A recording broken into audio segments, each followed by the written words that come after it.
Hello friends, आज हम देखेंगे रिवेंज ऑफ अदर्स का पार्ट 8। अब तक हमने देखा पुलिस को जिसू पे शक हो गया था।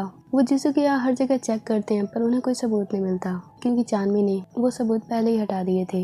वो जिसू को बुसान में बुलाती है और उस पर गन तान कर बोलती है कि तुमने वंसु को क्यों मारा। जिसू उसे बार बार कहता है कि मैंने वंसु को नहीं मारा। अब चांदनी जिसू पे गन चला देती है। एक वक्त के लिए तो हमें ऐसा लगता है कि सच में जिसू की मौत हो गई, लेकिन ऐसा कुछ नहीं था। चांदनी ने जानबूझकर निशाना गलत लगाया था। अब जिसू चांदनी के पास आता है वो उसका गन छीन लेता है और अपने आप पर लगाते हुए कहता है कि मैं वंसु को मारकर क्या करूंगा। हाँ, मैंने जुंगिन को, बाकी पुलिस को सबक सिखाया है, लेकिन मैंने वंसु को नहीं मारा। चांदनी बहुत ही गुस्से में थी, उसकी आंखों में आंसू थे। उसे जिसू पर अभी बिल्कुल भी विश्वास नहीं था। तभी चांदनी के फोन पे कोई कॉल करता है और वो कॉल वंसु के फोन की तरफ से था। चांदनी देख हैरान थी। वो बार बार कहती है कि ये कौन है, ये फोन किसके पास है, ये मेरे भाई का फोन है और तुम्हारे पास ये फोन क्यों है। पर उधर से कोई भी रिप्लाई नहीं आता सिवाय एक मिस्टीरियस रिंगटोन के। चांदनी और जिसू अब बिल्कुल कंफ्यूज हो चुके थे।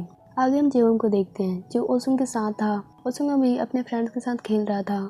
जेवम कल की बात याद करता है जब वो ओसुम के साथ था। उसने ओसुम से पूछा था कि क्या मैंने वंसु को मारा था। ओसुम कहता है नहीं, तुमने वंसु को नहीं मारा और तुम्हारी यादाश्त जितने भी आ जाए तुम उस पर विश्वास मत करना। मैं तुम्हें कल एक चीज दिखाऊंगा जो बहुत ही जरूरी है। अब प्रेजेंट में जेवम ओसुम का इसीलिए वेट कर रहा था। अब हम जिसू चांदनी को देखते हैं। अब चांदनी को विश्वास हो चुका था कि जिसू ने वंसु का खून नहीं किया, क्योंकि जिस इंसान ने भी वंसु के फोन से उसे कॉल किया था उसी ने वंसु को मारा है। जिसू अपने बैग में जितनी भी चीजें थी वो उसे जला देता है ताकि पुलिस को कोई भी सबूत ना मिले। जिसू की चोट बढ़ता ही जा रहा था, उसकी ब्लीडिंग बढ़ती जा रही थी। चांदनी को अपनी गलती का एहसास हो चुका था। वो अब शॉप पे जाती है और उसके लिए एक ड्रेस खरीदती है। उसकी चोट पर मेडिसिन लगाती है। चांदनी जब उसकी पट्टी कर रही थी तब जिसू बहुत ही अच्छा फील कर रहा था। जिसू और चांदनी वहाँ पर अपनी फोटोज भी लेते हैं। दोनों अपने पास वो फोटोज रखते हैं। हम जेवम को देखते हैं जो ओसुम के साथ था। वो उसे कहता है कि पता नहीं, मुझे हर बार अजीब सी फीलिंग आती है। ऐसा लगता है मैंने सुसाइड करने की कोशिश की थी और बार बार मैं हॉर्स टेबल जाता हूँ, वहाँ पर ऐसा लगता है कि वो चीज मुझसे जुड़ी हुई है। ओसुम ये सुन थोड़ा घबराया हुआ था। अब ओसुम उसे वो फोटोज दिखाता है। उसमें जेवम और वंसुक दोनों साथ में थे। जेवम वो फोटो देख थोड़ा हैरान था क्योंकि उसे कोई भी चीज पहले की याद नहीं थी। अब जिसू चांदनी साथ में थे। चांदनी कहती है अब तुम क्या करने वाले हो। जिसू कहता है जल्दी घर जाने वाला हूँ। जिसू पूछता है चांदनी तुमने मेरा बैग कब हासिल किया था, तुम पुलिस से कैसे बची थी और तुम्हें कैसे पता चला कि पुलिस मेरे पीछे पड़ी है। चांदनी कहती है कि मुझे ओसुम से पता चला था क्योंकि मैं ओसुम से मिलने गई थी, उससे वंसु के बारे में जानकारी लेने गई थी और उसने मुझे बताया था कि वो पुलिस स्टेशन गया था। वहाँ उसे पता चला था कि सारे ऑफिसर्स को तुम पे शक हो चुका था। पुलिस के साथ साथ मुझे भी तुम पर शक था और मैंने सोचा था कि वंसु के खूनी को मैं अपने हाथों से मारूंगी, अपने हाथों से सजा दूंगी, पर मैं तुमसे माफी मांगना चाहती हूँ। जिसू उसे माफ कर देता है और कहता है कि तुमने तो मुझे लगभग मार ही दिया था। अब जिसू वहाँ बहुत ही अजीब अजीब बातें कर रहा था क्योंकि वो जल्दी इस दुनिया से जाने वाला है। चांदनी उसे कहती है तुम ऐसी बातें मत करो। जिसू कहता है पता है हमें लाइफ का मीनिंग तब पता चलता है जब हमारे पास जीने के लिए कम ही दिन हो, तब हम सरवाइव करने के लिए बहुत ही कोशिश करते हैं। आगे जिसू चांदनी वंसु के किलर की बात कर रही थी कि जिसने भी कॉल किया होगा वही खूनी होगा। उधर तेसु जिसू को कॉल कर रही थी, उसके बारे में जानना चाहती थी पर कॉल का कोई भी जवाब नहीं आता। आगे हुंजुंग तेसु को अपने बॉयफ्रेंड से मिलवाती है और तेसु से कहती है क्यों ना हम चारों कहीं घूमने चले। तेसु कहती है मेरे पास बॉयफ्रेंड नहीं है। हुंजुंग कहती है तेसु मुझे पता है तुम जिसू को लाइक करती हो, पर उसे अपनी फीलिंग्स क्यों नहीं बताती। अब जिसू चांदनी को हम देखते हैं। जिसू बहुत ही परेशान था। वो कहता है कि मैंने इतने क्राइम कर दिए हैं कि पुलिस मुझे पकड़ कर ही रहेगी। चांदनी कहती है तुमने कुछ भी गलत नहीं किया, तुमने पुलिस को सबक सिखाया है। जिसू कहता है नहीं, तुम्हें पता है मैंने बस पैसों के लिए वो सब किया था। जैसे जैसे दिन बीत रहे हैं मेरी मुसीबतें बढ़ती जा रही है। जिसू वहाँ बहुत ही परेशान था। चांदनी उसे हिम्मत देती है और कहती है आज जब उस किलर का कॉल आया था, वंसु के फोन से जिसने कॉल किया था, मैंने उसकी रिकॉर्डिंग कर रखी है। उस तरफ से मुझे अजीब सी आवाज सुनाई दी थी, एक अजीब सी रिंगटोन की। वो जिसू को सुनाती है। जिसू और चांदनी वो सुन थोड़े हैरान थे। जेवम भी अपने घर पर था। हम देखते हैं कि जेवम वो फोटो चला रहा है जो उसकी और वंसु के साथ की थी। उधर चांदनी अभी भी स्टोर में थी। वो सोई हुई थी। जब वो जागती है तो वो देखती है कि जिसू वहाँ से जा चुका है। उसने एक नोट रखा था जिसमें उसने लिखा था कि जानवी, हम दोनों बुसान में मिले थे, इस बात को भूल जाना। उधर जिसू सोल में आ चुका था। जैसे वो ट्रेन से बाहर आता है वो बेहोश हो जाता है। उसके सिर में दर्द होने लगा था। उधर स्कूल में डिटेक्टिव आ चुके थे। वो इन्वेस्टिगेशन कर रहे थे। तेसू उनसे बचते हुए क्लास में चली जाती है और जानवी भी अब आ चुकी थी। डिटेक्टिव हर जगह जीसू के बारे में पूछ रहे थे क्योंकि जीसू आज स्कूल नहीं आया था। वही जानवी थी। वो जानवी से पूछने लगते हैं। जानवी उन्हें कहती है मैं नहीं जानती वो क्यों नहीं आया। डिटेक्टिव को पता चल चुका था कि जानवी अब जीसू के घर पर ही रहती है। ऑफिसर जानवी को कहते हैं कि तुम्हें जीसू से दूर रहना चाहिए, हमें उस पर शक है कहीं वो तुम्हें नुकसान न पहुंचा दे। पर जानवी उनकी सारी बातों को इग्नोर करती है। आगे जानवी कैट को फीड करती है जैसे कि जीसू ने जानवी से एक बार रिक्वेस्ट किया था। अब सब क्लास में आ चुके थे। आज जीवम स्कूल में नहीं आया था। सारे बच्चे इस बात से कंफ्यूज थे। उधर जानवी की क्लास में टीचर सबसे कहते हैं कि सारे बच्चे पढ़ाई पे ध्यान दें और पुलिस की इन्वेस्टिगेशन में कोई भी मुसीबत ना खड़ी करे। क्लास में आज जीसू भी नहीं आया था जिसके कारण जीहू परेशान थी। जीहू जानवी को देख थोड़ी हैरान थी और गुस्से में भी, क्योंकि पिछली बार जानवी ने जीहू को इतना टॉर्चर किया था। वो इनडायरेक्टली जानवी को फिर से वार्निंग देती है कि वो स्कूल में कैसे आ गई। आगे हम डिटेक्टिव को देखते हैं जो सीसीटीवी रिकॉर्डिंग देख रहे थे और उन्हें जानवी की वीडियो दिख जाती है कि वो एक बैग लेकर स्टोर में जा रही है। डिटेक्टिव को शक हो चुका था कि उसके बैग में जरूर कुछ था।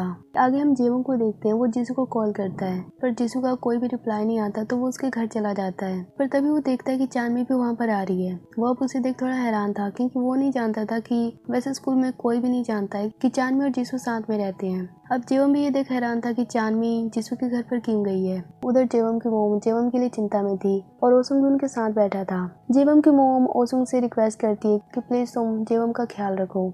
ओसुंग उन्हें विश्वास दिलाता है कि वो जेवम का पूरी तरह ख्याल रखेगा। जेवम की मोम ने जेवम के फोन पे ट्रैकिंग ऐप इंस्टॉल कर रखा था। अब ओसुंग उनसे उसकी लोकेशन पूछता है। उधर जानवी जीसू के घर पर थी और जेवम भी बाहर की तरफ था। अब जेवम जानवी को मैसेज करता है। वो उसे बाहर मिलने के लिए एक रेस्टोरेंट में बुलाता है। जानवी अब तैयार होकर बाहर चली जाती है और जेवम जीसू के रूम में आ जाता है। वो हर चीज चेक करने लगता है। आगे हम देखते हैं कि तेसू के घर पर डिटेक्टिव आ चुका था।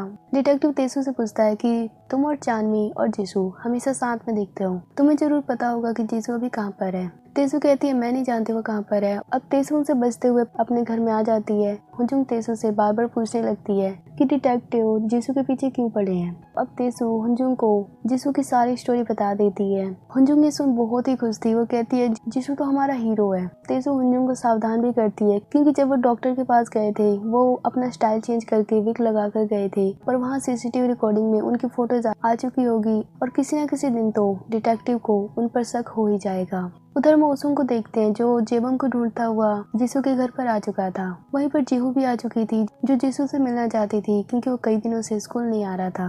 वो दोनों अब ऊपर जाते हैं। आगे जेबम उनसे मिलता है। जेबम उन्हें बताता है कि जानवी भी यहीं पर रहती है। जीहू ये सुन बहुत ही गुस्से में थी। वो अब जानवी के बारे में बुरा भला सोच रही थी। वो ओसुंग से कहती है जरूर उसने जीसू को सीड्यूस कर लिया है। क्या वे दोनों डेट कर रहे हैं? क्या वो दोनों रिलेशनशिप में हैं? उधर जानवी रेस्टोरेंट में जेवम का वेट कर रही थी क्योंकि जेवम ने उसे मिलने के लिए बुलाया था। पर अब जेवम उसे मैसेज करता है कि उसे अब कोई जरूरी काम है, वो नहीं आ सकता। अब जानवी घर पर आ जाती है। वो बस वुंसू के बारे में सोच रही थी। नेक्स्ट डे जब होता है वो स्कूल के लिए रेडी होती है। उसे जीसू की याद आ रही थी कि जीसू कब तक आएगा। जीसू तो उधर अभी भी हॉस्पिटल में था और डॉक्टर उसे मेडिसिन देते हैं। जानवी अपनी स्कूटी से स्कूल जाने लगती है पर तभी रास्ते में वो देखती है कि उसका ब्रेक फेल हो चुका है। अब जानवी का बस एक्सीडेंट होते होते बचता है। उसके हाथ पैरों में थोड़ी बहुत चोट आ जाती है। अब वो स्कूल के पास पहुंच चुकी थी और गैराज वाले अंकल से वो अपनी स्कूटी दिखाती है। वो अंकल उसे कहते हैं कि तुम्हारी स्कूटी का ब्रेक फेल नहीं हुआ है, किसी ने जानबूझकर ब्रेक के वायर को काटा है। जानवी ये सुन बिल्कुल हैरान थी कि कौन उससे दुश्मनी निकाल रहा है। अब वो स्कूल में आती है और अनाउंस करती है कि वुंसू का किलर, तुमने वुंसू को तो मार दिया पर मैं तुम्हें पकड़ कर रहूंगी, तुम्हें सजा दिला कर रहूंगी। तुम जितने भी चाल चल लो पर तुम मुझे नहीं मार सकते। सारे बच्चे ये सुन हैरान थे कि जानवी ये सब क्या कर रही है। तेसू और हुंजुंग उसे देख हैरान थे कि जानवी कितनी घायल हो चुकी है। हुंजुंग तेसू को बताती है कि जानवी का आज कितना सैड भरा दिन है। आज उसका बर्थडे है और उसके साथ ये हादसे हो रहे हैं। तेसू कहती है तुम्हें कैसे पता कि जानवी का आज बर्थडे है। हुंजुंग कहती है कि क्योंकि वुंसू का भी आज बर्थडे है। अब छुट्टी का टाइम हो चुका था। जानवी जब घर आती है वो देखती है कि जीसू के रूम के विंडोज डोर सब कुछ किसी ने तोड़ दिए हैं। जानवी देख हैरान थी कि ये किसने किया होगा।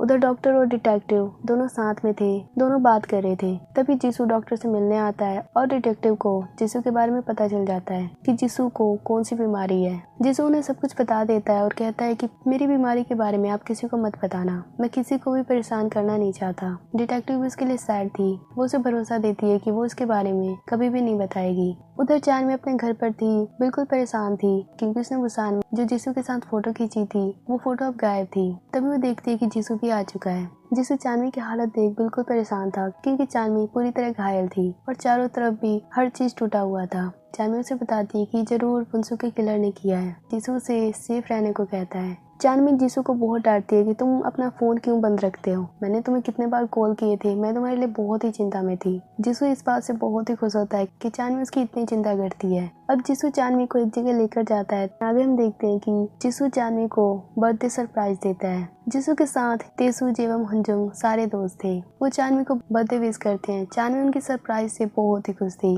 और बहुत ही हैरान थी कि उनको उसका बर्थडे का कैसे पता। हंजुंग उसे बताती है कि मुझे वुंसू का बर्थडे पता था, इसलिए मुझे तुम्हारा भी पता था। अब वो सेलिब्रेट कर ही रहे थे तभी ओसुंग जेवम को ढूंढता हुआ वहां आ जाता है और जेवम से बात करने लगता है। तभी ओसुंग के फोन की रिंग बजती है। ये वही रिंगटोन थी जो जानवी को सुनाई दिया था। जीसू इस बात को नोटिस करता है। अब उसे ओसुंग पे शक हो चुका था कि शायद इसी ने वुंसू को मारा होगा। क्या सच में ओसुंग ही किलर है? क्या उसने ही वुंसू को मारा होगा? अब आगे क्या होगा नेक्स्ट पार्ट में देखेंगे।